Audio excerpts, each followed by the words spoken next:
Trade deal done. अब सबसे ज्यादा फायदा किन सेक्टर्स और किन शेयरों को होगा, अगर आप ये जानना चाहते हैं तो पहले बता दूं कि भले डील से जुड़े हो ना हो, लेकिन कुछ सेक्टर्स के लिए बड़ा पॉजिटिव है, जैसे कि फार्मा, उनके लिए सेंटीमेंट के लिहाज से बड़ा पॉजिटिव है। अब फार्मा पर टैरिफ लगने का डर खत्म।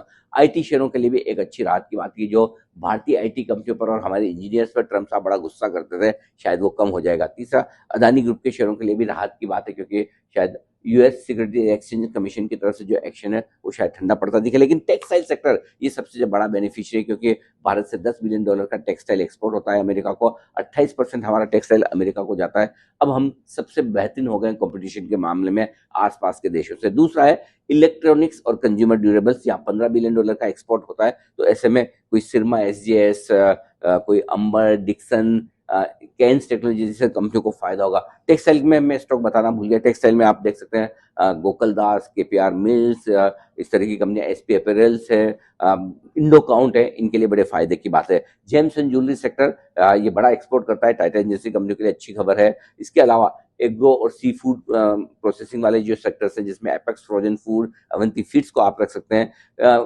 फर्नीचर और प्लाईवुड भी एक्सपोर्ट होता है, तो ऐसे में स्टाइलेम, ग्रीन प्लाई, सेंचुरी प्लाई जैसी कंपनियों पर नजर रखिए। रिन्यूएबल एनर्जी वाली कंपनियां जब तक टैरिफ की वजह से पिट जाती थी, तो वारी, प्रीमियर, बोरोसिल जैसी कंपनियों के लिए भी एक अच्छी खबर है, टाटा पावर के लिए भी। इसके अलावा ऑटो इंडस्ट्री कंपनियों भी का भी काफी बड़ा कारोबार है, जिसमें सोना, बीएलडब्ल्यू, भारत फोर्ज, मदरसन, संवर्धन मदरसन, ये सारी कंपनियां, एंड्योरेंस वगैरह, जीएनएल एक्सेल, सुंदरम फास्टनर, इनके लिए एक अच्छी खबर है। मैकेनिकल इंजीनियरिंग और न्यूक्लियर कारोबार से जुड़ी हुई कंपनियों के लिए भी एक अच्छी खबर, जिसमें भेल, एलएनटी, थर्मेक्स जैसी कंपनियां, एबीबी जैसी कंपनियां, इनके लिए फायदे की बात है। तो ये ढेर सारे सेक्टर्स हैं जिनको ट्रेड डील होने के बाद एक राहत की सांस मिलेगी और इनके लिए बिजनेस आसान होगा अमेरिका में करना। बताइए आपका फेवरेट सेक्टर कौन सा है, फेवरेट स्टॉक कौन सा है जो ट्रेड डील के बाद आपको आता है पसंद? भले गैप से खुल गया हो ना खरीदे, लेकिन पसंद तो कर ही सकते हैं ना आखिर में। बताइए।